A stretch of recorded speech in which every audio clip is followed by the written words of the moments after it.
Butcher Costa.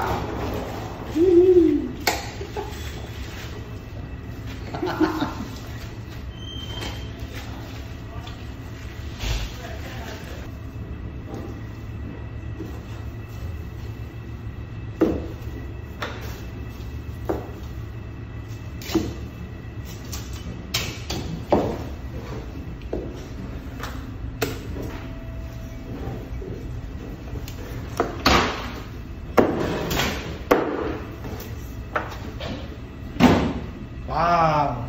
Tutorial Costa. How to make butterfly chicken. Butterfly the chicken.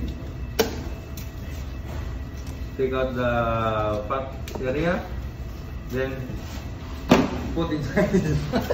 First, take out the tip of the wings. Next, take out the Step by step. Take out the backbone. Slightly cut the middle bone and take out the fat. Nice. And put inside. Inside.